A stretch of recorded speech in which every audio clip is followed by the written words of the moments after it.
Ghost stories are nothing new to the Disney parks.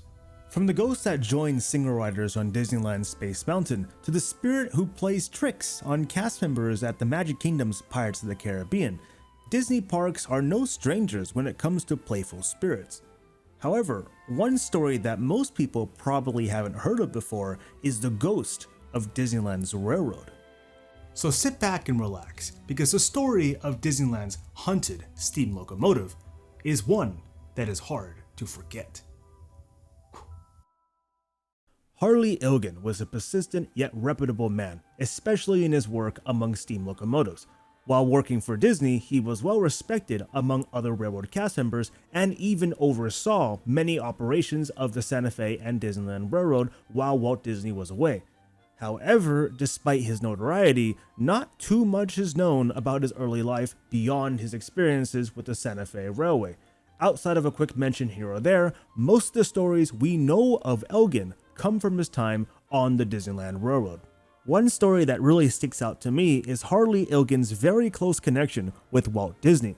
When Walt was on Disneyland property, he would hold the title of Chief Engineer of the Santa Fe and Disneyland Railroad. The general responsibilities of a chief engineer pertain to scheduling, managing, and essentially overseeing the entire operation of the railroad. However, due to Walt being a rather busy person, he didn't have the time to fully oversee everything. So to make up for this, Walt personally entrusted the position of chief engineer of the Santa Fe and Disneyland Railroad to none other than Harley Ilgen when he was away. If that wasn't enough, Walt also gave Ilgen exclusive privileges that he gave to no other cast member, like for example, allowing Ilgen to be the only person on Disneyland property allowed to chew tobacco. Although many cast members respected Ilgen for his work, many others despised him for his tobacco habits. Instead of chewing and spitting his tobacco backstage or on the station platform, Ilgen would insist on spitting out of his locomotive's window while the train was moving. Unfortunately, this meant that most of the processed tobacco ended up making its mark on cast members and sometimes even guests. Naturally, complaints were brought up with management to stop this airborne monstrosity. However, since Walt Disney did give him the personal thumbs up to chew tobacco, nothing ever really happened. According to one report, when Ilgen caught word that one of these complainers was riding his train, he would run the train at its maximum speed of 12 miles an hour and spit a giant wad of tobacco out of the window and into the complainer's face with deadly accuracy.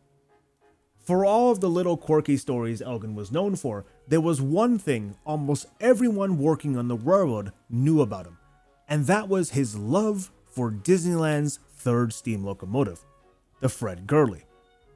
Similar to Ilgen, the Fred Gurley was a pretty quirky engine. It was the first steam locomotive on Disneyland property to not be built from the ground up by Disney Imagineers, serving its previous life transporting sugarcane in Louisiana. The Fred Gurley also happened to be the only locomotive on property that was specifically built for narrow gauge, unlike its sister locomotives, the E.P. Ripley and C.K. Holiday, both of which were scaled-up models of Walt Disney's Lily Bell engine, a miniature steam locomotive modeled after a standard gauge steam locomotive, the Central Pacific 173.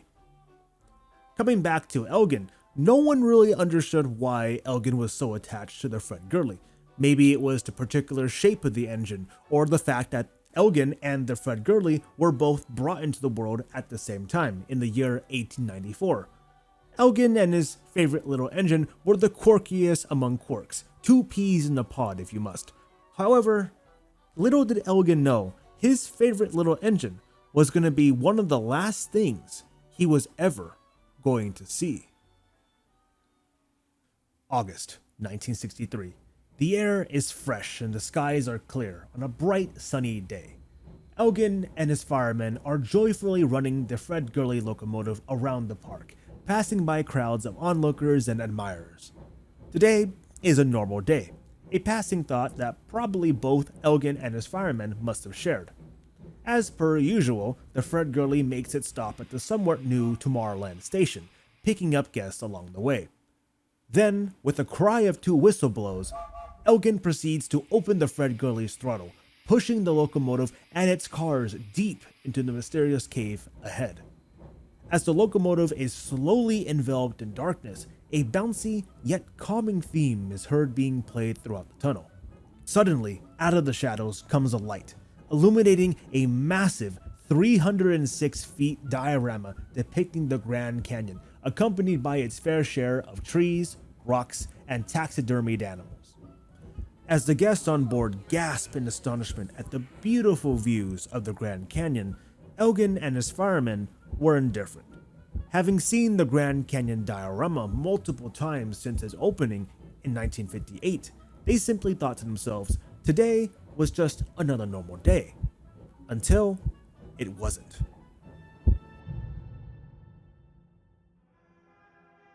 As the Fred Gurley pulled out of the Grand Canyon diorama and onto Main Street Station, of the souls traveling from Tomorrowland, there was now one less on board. Harley Ilgen suffered from a fatal heart attack and had passed away at the controls of his favorite engine. What happened on that train after the events in August of 1963 will probably never be known. From this point on, there's quite literally no information of what happened to Ilgen after his untimely passing, at least in the living world. Ever since that day in August of 1963, there have been many strange reports of things happening to those who worked on the Fred Gurley. The engineers running the locomotive reported stories of feeling like they were being watched, or sometimes even feeling cold spots while inside of the cab. An extremely strange thing to hear given the nature of operating a steam locomotive. Engine crews have also stated that on cold nights, they can sometimes even see a ghostly figure sitting in the engineer seat of the Fred Gurley locomotive, a place where Harley Ilgen would have been back in the 50s. However, none of that comes close to one of the creepiest things that has ever been reported on the Disneyland Railroad, the Fred Gurley's haunted bell. As the Fred Gurley pulls out of Toontown Station onto one of the straightest and smoothest sections of the Disneyland Railroad, crews have reported that the bell on the locomotive tends to swing back and forth on its own, sometimes even enough to make it ring. Perhaps this could be Ilgen signaling the steam crew, as well as many other onlookers, that he's still here and that the Fred Gurley is his engine. Or maybe it could be something much darker. A cry for help from a soul permanently bound to his engine, forced to endlessly traverse around the park till the end of time. Regardless of Ilgen's position in the afterlife, his powerful connection to the Fred Gurley was something that even transcended the living world.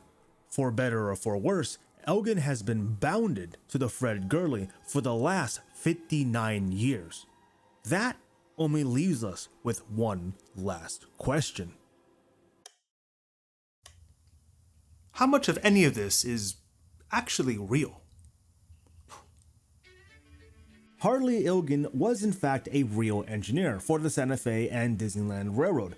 He also was one of the few people on Disneyland property allowed to chew tobacco. However, outside of that, that's all we kind of know about Harley Ilgen. Since he was just kind of a regular engineer for Disney, there really isn't a whole lot of documentation about his life. Believe it or not, the only written thing I could find on Ilgen was a single paragraph in a Disneyland history book about how Ilgen used to chew and spit tobacco. Yes, that's it. We actually have no idea whether or not Harley Ilgen actually had a heart attack while operating the Fred Gurley. His death and the supposed hauntings is nothing more than just a legend.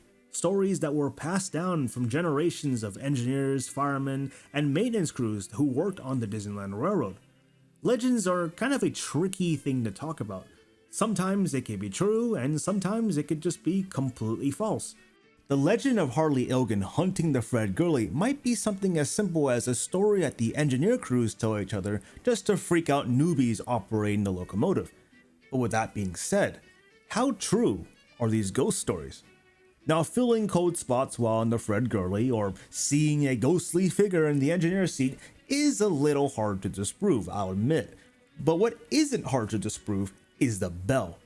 Many of the crews I've talked to who talked about the bell mysteriously ringing by itself usually follow up the story with evidence of how it's most likely not even a ghost to begin with. Most trains out there do something called hunting oscillation, where they tend to sway back and forth on the tracks. Depending on how the train is built, that oscillation can vary drastically. For the Fred Gurley, for example, since it's kind of an old and stubby engine, its oscillation pattern is very different from the other Disneyland locomotives. So when the Gurley is going down a particularly smooth and straight track, that swaying motion can sometimes cause the bell to ring by itself, at least according to the Disneyland Railroad cast members. Maybe these are just stories that are used to scare new engine crews operating the Fred Gurley, or maybe Ilgen's love for his little engine really did transcend into the afterlife. Who knows? At the end of the day, all it really comes down to is whether or not you believe in these stories. What's the point of telling a good legend if there's no one there to believe it, am I right? As for me, ghosts? Ringing bells? Pfft, that's gotta be the stupidest thing I ever heard.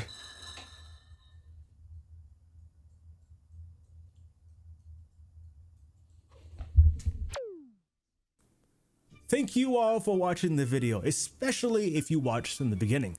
This type of video is kind of different from what I usually do, but I do want to do more of these videos later on down the line for the channel, so if you enjoy this type of thing and you want to see more, make sure to smack that like button, subscribe, and tell me what you think in the comment section down below. I don't exactly know when the next video is coming out, but I do hope you guys stick around for that one as well. I have a Discord server and I also have a Twitter that you can check out down in the description down below. I'm usually on there, so if you got any extra questions, you can always hit me up there. Anywho, that's all I really have for you guys here, so have a great day, and I will see you all next time. Bye-bye.